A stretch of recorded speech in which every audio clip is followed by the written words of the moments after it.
key event in our agenda, which is the presentation by Anatoliy Chubais. Anatoly Borisovich, you are having two hats today, because we all remember that you effectively created the foundation of today's power industry when you were the person in charge of it about 10 years ago. So the current renewable energy, because that was when those first pillars were put in place. So today you are busy with the technologies, which to me seems also creates a lot of momentum and progress for this nation's economy. So what are we going to expect in the future, please? Thank you. Thank you for such an introduction. I've been attentively listening to what esteemed Mr. Amin was saying, who is very well known in this world and globally as an expert, and I made a conclusion to myself. Speaking about the renewable energy globally, apparently one may say that the discussion of it in terms of either for or against, has come to an end. It is not anymore. It is the matter of the past now. And you can see that in terms of the basic figures, in terms of the commissioning capacities, which in 2014 was greater than in the rest of the industry, in terms of the general attitude. And today's panel, Mr. Amin, where we had the president of Russia, and the head of OPEC, and the head of the gas exporting countries forum, and the head of the renewables globally, Mr. Amin. So all the T's have been crossed. It is clear. Now let's go back to the motherland. What is going on here in this area? Well, I should say that we were preparing ourselves for today's event very seriously, and we wanted to try and be daring enough to talk about a systemic and historic report about what is the Russian renewable energy. Where does it come from? What it is all about? What it would look like tomorrow. I know I have to stick to the timing, and I will do my best not to get out of it, but we cannot but share with you our common understanding of this topic. So basically, the title of this presentation, The Renewable Energy in Russia from the Past into the Future. And I would like, in this presentation of mine, to touch upon three issues, particularly if I manage to flip the slides. Yes, I can. So first of all, tell you about the system for support for the renewable energy, about the way it was being developed and what it is made up of. Then to tell you which kind of markets have evolved as a result. I haven't seen yet the full integrity kind of a look at it, so there are things that we can share with you, and then look into the future and talk about what kind of economic and technological strategies of promoting ourselves in this area do exist and can be utilized in the immediate future. So starting from history, we believe that the whole system of support for the renewables in Russia can easily be split into three stages. The first one, 2007, when basically the law came out, the law on the power, electricity, the federal law number 35, and what is important, that was not the first draft, but the second draft. That was the subject of a lot of heated debate, but which truly created the foundation in the form of the wholesale market in order to build upon it the whole system for the support of the renewables. Now, the second step from that legislative basis, the most comprehensive system of measures for the support of the renewables was developed, and as of 2015, finally, out of this whole huge paper legal construction, something living started getting out of. I mean, the real renewable energy in the whole country. Now, a couple of words about each stage and what transpired. I remember very well in 2007 a very heated debate in the US of Russia when we were preparing ourselves to introduce this law in terms of what kind of the base source should be put into the government support system for the renewables. Should it be the government budget or the wholesale market, which we were actually trying to develop then? And I can tell you straight that very respected colleagues which stood behind the wholesale market, and that was a multi-year, very intricate and complex effort, were against it, saying that it would be more proper to incentivize the renewables energy from the budget and don't be a deterrent to this young and aspiring market by any sort of special measures. But I was convinced then that, unfortunately, understanding the way the budgetary process usually works and the way the lobbying structure, in the good sense of it, looks, if we are to rely upon this mechanism, Russia will never see a strong coalition sufficient enough in order to have the budget invest serious resources necessary to support the renewable energy. Life proved me to be right. And that was exactly the base. I mean, the wholesale market, then during the second stage, where exactly what we're going to talk about appeared, and I mean the whole system for the support of the renewable energy, although one should admit that one had to pay a dear price for it, something that we are being very much blamed for, because we're justifiably being told that the decision to have the wholesale market as the basis for the development of the renewables is worth something. Yes, it is worth something, and we're very well aware of it. Within the next 15 years, it will be in between 0.5 to 6.1% of the markup on the price to the end industrial user. This is the price. It would be wrong to say that it is insignificant, but in my understanding, this is a very much common sense kind of a price which is worth paying in order to launch the whole project. And so on that base, the second stage started being done. I mean, creating the mechanism of support. And during the second stage, we dealt with two tasks. The first one was to have the kind of financial support which would provide for a competition between the market players for the sake of minimizing the price. And the second task was to provide for the kind of conditions in Russia in order to localize respective manufacturing processes in Russia. Now, how did we go about these two tasks? Well, if I would have been the guy to irritate everybody, I would have started reading out all of the government decrees that were in sequence, and Alexei would definitely be crying, crocodile tears, and just telling us, the way it all happened, 11 government decrees, and multiple Minister of Energy edicts, and this is the whole pile, not just of an empty paper, but of the legal environment which created the solution of the two tasks that I've just mentioned. Now, what kind of decisions those were and what they were made up of. The base for the whole of the system for the support of the renewables are the capacity allocation contracts. And that is the most important mechanism effective in the wholesale market. And I believe that in a very adequate ways, our colleagues from the Ministry of Energy decided to apply in order to grow the support system out of it. It is quite competitive, which is fundamentally important. And so today, around the additional capacity contract tenders, this whole discussion is taking place and this whole work. And so Alexei Texler, in his introductory word, mentioned competition. And I will describe what you just mentioned through real facts.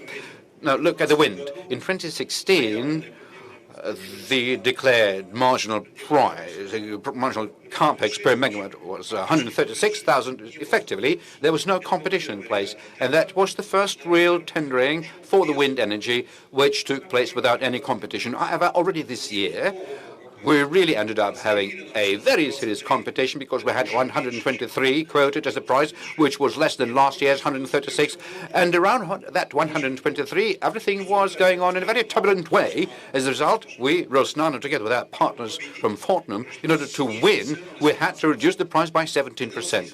NL reduced its price by 25%.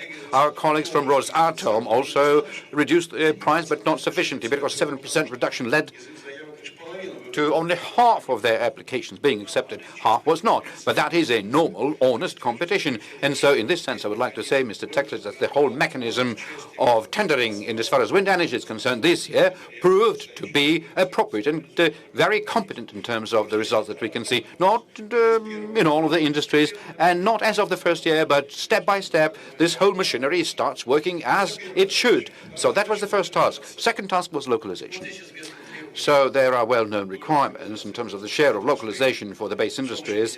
In sun generation, it was to be 50, then 70. Well, everything is all right with it as far as we know. Wind generation, stage by stage, growth from 55 to 65, and in waste, utility waste processing, 75. But I would need to make one caveat here.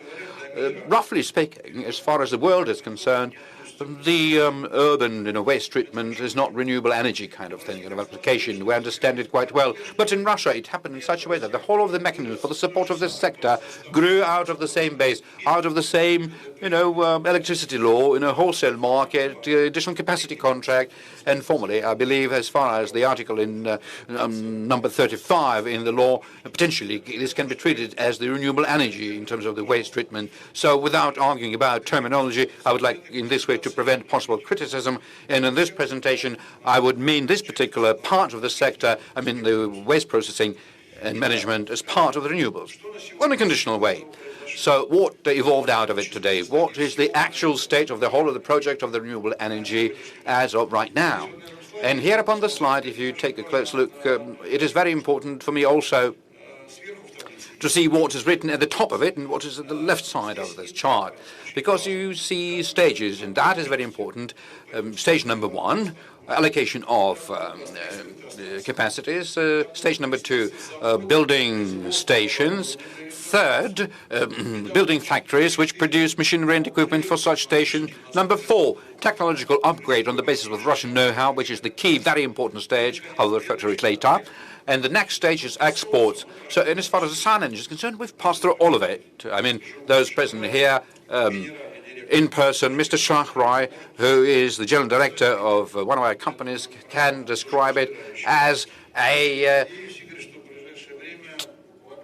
novel which wouldn't leave anybody indifferent. And within the next few weeks, we will be able to pass through the last fifth square, and we'll get to the exports. We are nearing it, and indeed, we are in the possession of the Russian products, which are very much competitive in terms of exports. As far as the wind energy is concerned, we went through the take-off contracts. We are moving towards the construction of the power stations, and we'll move through the contractual side. Now, the very last part, in terms of the processing, we are moving. So altogether, that constitutes about 45% from the overall project. But most importantly is that there is a track already which was laid, along which this locomotive is going to drive us. That very same third stage, under the name of the real launching in real figures. So you see here the statistics of the launches, which practically coincide with what we've just heard from Mr. Texler. In 2016, that was 185 megawatts. In 2017, 304, and so on and so forth. And if you pay attention that this is not cumulative figure, this is annual figures, cumulative results would have looked in a much more impressive way. This is what we currently have in the law, and based upon my conviction, absolutely realistic result, because this is what we actually see in terms of the Russian renewable energy industry becoming the fact. Now, what kind of markets are there as a result? What kind of size they have? What kind of scale they have? I believe that there are two base markets, if you simplify the picture. The first one is generation itself. I mean to say that the market of the new capacities in power, in the sun energy, we're talking about approximately 1.7, wind 335, but altogether, and on top of it also the waste processing, this is about 6 gigawatt that we're talking about. The rest of the marketplace by now have made up their minds. It so happened that in the sun energy, together with partners, Hugh Valley, we are in control of 67% of the market. It so happened that the wind energy is where we're also partners, where player number 1, Rosnano, has the biggest amount of additional capacity contracts, which it's won together with Fortum. And in waste processing, not long ago, actually this morning, I signed an agreement on setting up a partnership where, together with Rostech being one of the partners, we're fully into this market. So 100% of it we are in control of, although this is just the beginning of the whole story, not the end of it. Now, the second market, not less important. This is not energy. This is machine building. This is developing factories to produce machinery for each of these sectors. In the sun energy, the amount of investments already, in terms of the tenders which took place, 175. In the wind energy, about 265. And in waste processing, 127. But I would like to argue, Alexei Leonidovich, because you stated 600 billion, and as far as the one contracts are concerned, but we already see that in our business plans, in our assessments, not 650, a little bit more than that, And 750 in the tenders, which already took place. As was correctly stated, there is one last gigawatt is remaining, which is going to be tendered within the next few years. But in this way, we're talking about the kind of investment project which is worth from 900 billion up to 1 trillion rubles. I do not know of anything comparable in the economy of this country. Maybe I missed out on something. Maybe not. I'm talking about a colossal investment project which is happening right in front of our eyes and becoming a set of real plants and factories and power stations. So the specialty of this whole project is that it creates very special investment case, simply because of the fact that the basic additional capacity contracts are there, and we know that they have the guaranteed profitability for 15 years to come. So in the mind of a financier, this is an almost fixed income instrument. So in this sense, this kind of an instrument is very easy to be augmented with the lending, because in wind we see the potential for 280 billion rubles of loans.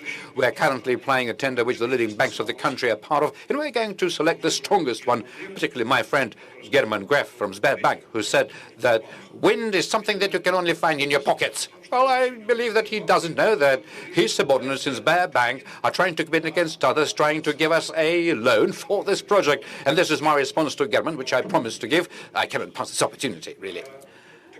So this is the specificity of the investment case as of right now. Now, let's take a look at tomorrow. In any strategies, the fundamentally important category is the network parity. That is the base of the basis to understand what are the renewables. We all know that the technological upgrade in the renewable energy takes very fast pace, and actually President Putin today said that there is a technological upgrade in the internal combustion engine, where from 12 liters was switched over to 8. He's absolutely correct. I cannot argue against the President. I fully agree with everything that the President stated. However, there is one little thing, which is that the potential of the technological upgrade in the renewables energy is much greater than the potential of technological upgrading in the traditional conventional energy. Take my word as an old energy guy, hydro energy, you will never see a revolution in it. In the gas energy, the steam gas cycle is a very powerful, very strong story with the utility ratio up to 58–60%. And that is it. In the coal energy, what is he suckling in a fire bed?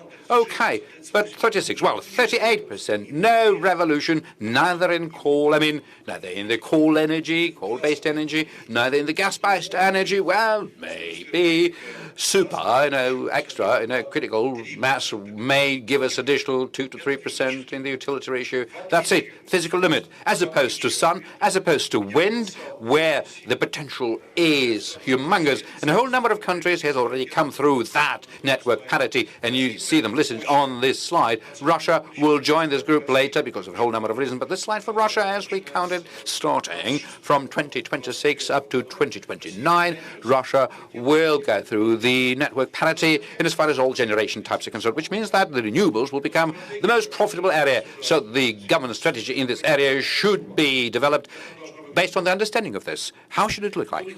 It should look in the following way. As of right now, we are going through the additional capacity contract stage, and that is a very powerful and a working means which is currently at work and which, as far as I understand, was very necessary during the first stage. Now, during the second stage, something that the debate is going on about, very seriously, I'm convinced that it would be very much incorrect to give up on this, because this baby is not yet fully walking. It is just a toddler. And so if we talk about the second stage, if we talk about the additional capacity contract concept, which is supposed to be adopted by the end of the year, so I'm convinced that within this particular concept, the renewed additional capacity contracts should see some of the renewable staying in it, but the additional industrial policy elements should be added to it. Now, the third stage is where you don't need to have any additional capacity contracts. You don't need to have any special conditions on the wholesale market. You simply need to undertake measures for the support of exports, to support consumers, because you should enter into, from the consumer side, particularly the micro generation that Mr. Texler mentioned. This is a very important whole separate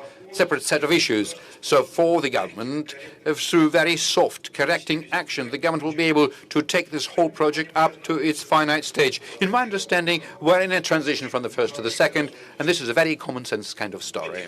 Now, about technological strategy, if we go from the economy into technology, I've described here an example of what we do, because you mentioned Jaurès Alférov, and very correctly, because his Nobel Prize was the hydrostructures, basically exactly what we're currently producing from the Hiver company, because it's the first Russian hydrostructural panel. And as everybody knows, we started out from what was 100% technology transfer. We simply took the Oerlikon technology with the Oerlikon equipment from Switzerland and simply put it into the Heval shell in the Republic of Czechoslovakia. Even that, in my life, that was one of the most difficult technological projects. It took us a lot of time. It was very difficult to do it. But alongside with that, in St. Petersburg, in the Physics and Technical University, we set up an R&D center that we invested 1,600,000,000 rubles, a lot of money, with the task to develop a new model of the product.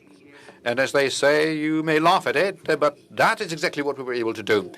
This new model, the new hydrostructural panel, which was something that Mr. Chubais was able to start producing as of the April of the year, with the utility ratio from 9%, we raised it up to more than 22, and in terms of the cells, 22, a little bit less than that throughout the whole panel, and so respectively, that was top 3 in the world. Top 3 in the world, which means that we've got all of the necessary capacities to start deploying ourselves export-wise, and that is exactly the technology should develop.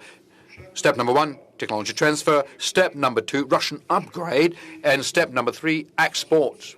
So in terms of the sun energy, we are entering into the third stage. In terms of the wind generation, into the fund that we're setting up together with Fortum, we already have set it up, 30 billion worth. Apart from the task of building the wind generation farms and producing the machinery for it, we are also creating the venture kind of fund so that inside the wind energy there will be a Russian technology upgrade coming up with the potential of exporting equipment from Russia. And I believe that these kind of the augmentation of the economic strategy creates the finite construction, both in as far as the wind, the sun, and the hard waste processing is concerned. So all put together, it means that as of today, Russia has launched this national bank for the creation of the renewable energy irreversibly. During the last forum, I wouldn't have sounded so decisively, but today I believe that everything is in place for me to say that. So as part of this project, we are establishing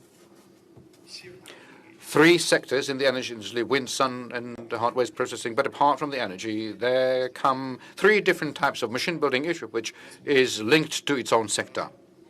Secondly, which is not least important, Russia creates all of the necessary prerequisites to add up to the Paris Accords that the President mentioned today. And that is also an important thing to bear in mind, because we're talking about reducing the CO2 emissions in the amount of more than 7 million tons, which is a very serious figure considering the fact that we need to do so much. Thirdly, the common sense strategy in this area realistically can push Russia into the team of major exporters of this particular equipment. And this is quite an elite class, and we're quite capable of getting into it, which is proved by the work we did in as far as the sun cluster is concerned. Fourthly, I guess I won't be able to show you the fourthly thing. So take my word for it in terms of what will happen in the fourthly stage. No, it works. So fourthly, apart from whatever I've just mentioned, there is a scaling effect of this whole project which projects itself beyond the renewables and the energy. And that applies to macroeconomics, because the project, which is in the size of $1 trillion, it's a serious story. And all of our understanding shows that in terms of the GDP growth rate, that is in between 0.1% to 0.5% annual growth throughout this whole period. Annual growth, throughout this whole period. It's about dozens of thousands of jobs, billions into the consolidated national budget. This is a large-scale order placed for the scientific operators who understand what needs to be done, and that is exactly what happened already. That is additional work for the educational system, because in Ulyanovsk University there is a department for wind energy that has been set up. We're talking to other education institutions to do the same. This is a quality breakthrough by this country against the backdrop of not some very optimistic situation in the economy, but wherever we see it, it would be incorrect not to mention it. And that is exactly what I would like to finish my presentation with. Thank you. Thank you very much indeed. You mentioned a very important figure, the parity in Russia. The energy parity is going to take place around 2026, you said. My question, in your opinion, what is the share of renewables we will have reached by then? I think I'll take it a bit wider, if that's okay. I think that we must take into account the following. Russia is incredibly rich in hydrocarbons. But let us distance ourselves from this stupid notion that hydrocarbons choke renewables. Sorry, wrong forum, but this is what the journalists have just been asked me about. So I'm still replying, I guess. Hydrocarbons are wealth of this country. We must use it in a correct manner. That means two things. Firstly, does that mean that we shouldn't have started on renewables? Of course not. Of course not. Thanks goodness we managed to hop on that train, if you know what I mean. But on the other hand, does that mean that we have to get to renewable levels similar to advanced countries? No, I say no, it doesn't. Germany is very proud because in some of its regions the share of renewables is 60%. That's splendid. Well done, Germany. But that is a result of some strange decision which was made a while ago to shut down all nuclear power plants. In France, nuclear accounts for 80%. And let me tell you why I say this. By 2028, I don't see that there is a task to make 100% of Russian energy renewables. That's not what I mean. And energy mix is a very subtle thing, you know. So in terms of figures, I guess, well, Norman parameters by 2028/2030, in terms of shares, would be around 6 to 7%, but that would mean colossal, huge amounts. Yes, of course. Go right ahead. And I think the vision he's projecting, fully agree with. But Alexei mentioned that we did a study, and we did a lot of work based on the statistics that exist with the Russian ministry and with their experts. And our projection is by 2030, you mentioned about 6-7% by 2026. Our projection was that by 2030, you could feasibly have 11.3% renewables final consumption. 2030, 11.3. Yeah. Mm-hmm. And that was also based on an assumption that we could reach 30% power generation from renewables by 2030. So all that you're talking about in the power sector, we feel is completely achievable, but we also feel that there is a need to look at another source, because if you are able to develop a rational energy policy, it has to be based on a complete assessment of what resources you have. And you're right, hydrocarbons are the wealth of this country, but you have other wealth, and you have to look at what is the business case for that wealth, and we believe that there's a tremendous potential in bioenergy, and we've been discussing this with Alexei and his colleagues. And we believe that we need to look into the potential of bioenergy as a major source for energy for the future on a cost-effective and sustainable basis, and we think that's a real possibility in Russia. Можно я соединю цифры? Yes, let me put figures together, if that's okay. 20%, 30% by 2030. Is that correct? In the energy mix. Electricity 30%. And By 2030. Total, by 2030, and total final 11.3%. Да, ну давайте посмотрим в Yes, right, you are. But let us now talk at the power balance, 30% by 2030 for the entire world. That's very important. What's our starting point for us to be on the same page? Mr. Texler mentioned 6 GW. That makes 3%, I guess, in Russia. What 30% by 2030, how much would that make? That would be around 20 gigawatts, GW. 20 GW versus 6 GW in between 2024 and 2030. No, boys and girls, that's not feasible. in your language, if the world wants to have 30%, then I guess Russia by 2030 will have to have reached somewhere around 15%. That would be more than adequate. Well, that would be a science fiction growth rate for renewables. I'm speaking only about the Хорошо, но мы проверим это. Yes, well, splendid. We'll check upon that in 2030 and we'll get back to you. Thank you so very much. It was most informative. Now I'd like to present my arguments, Mr. Chubais. You mentioned 150 MW. What is 150 megawatts? These days, because, well, 10 gigawatts, they commission it before breakfast. So 150 gigawatts, about 67% you mentioned when you talked about the heavy market. That's very conservative, I guess. So, what about the remaining 30%? Yes, I'll be quite frank with you. As we speak these days in the solar market, in the beginning of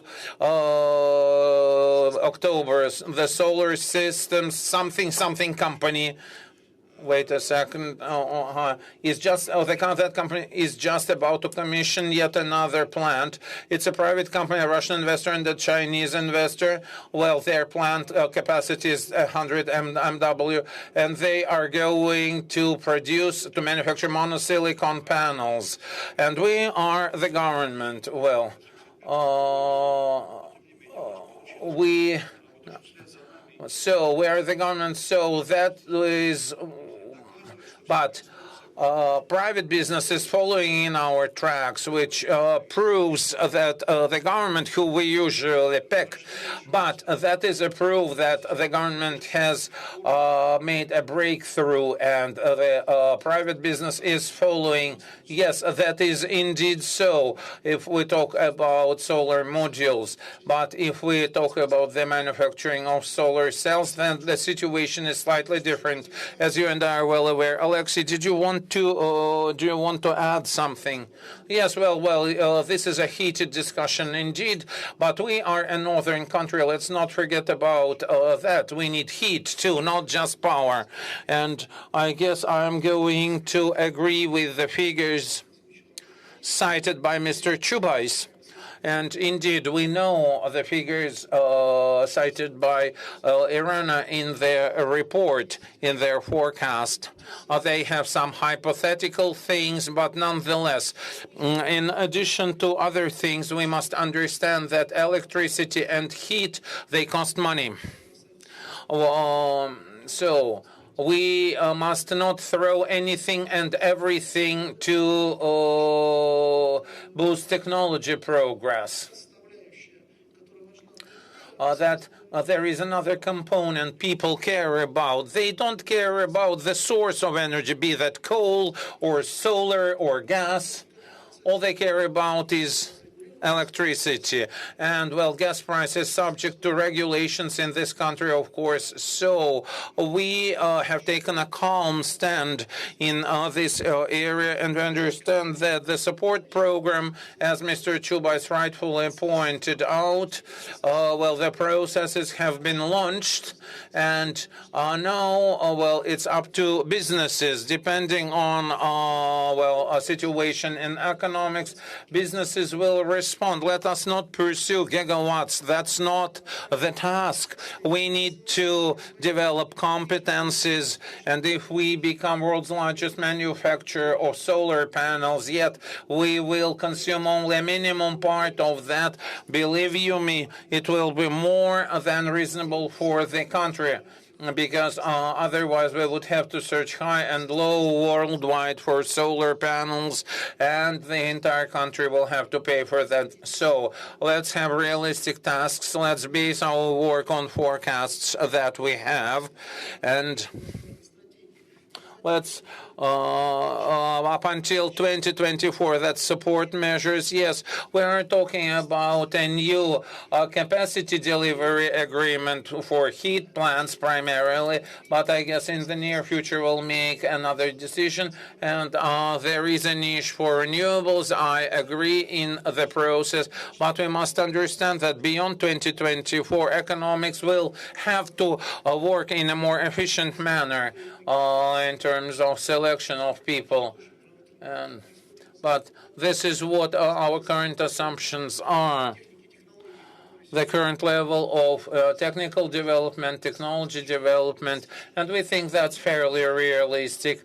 But we can always update our forecasts if there are, well, batteries sufficient to store gigawatts worth of power and capable of competing with the backup generation. Yes, indeed, the market of electrical machines can have an impact on this process because the need for liquid fuel will drop and more generation will be loaded during night hours and the entire balance may change. So we are going to opt for evolution rather than revolution here. So it's not worthwhile to argue about percentage share by 2030. Yes, of course, right, you are. Hevel, can we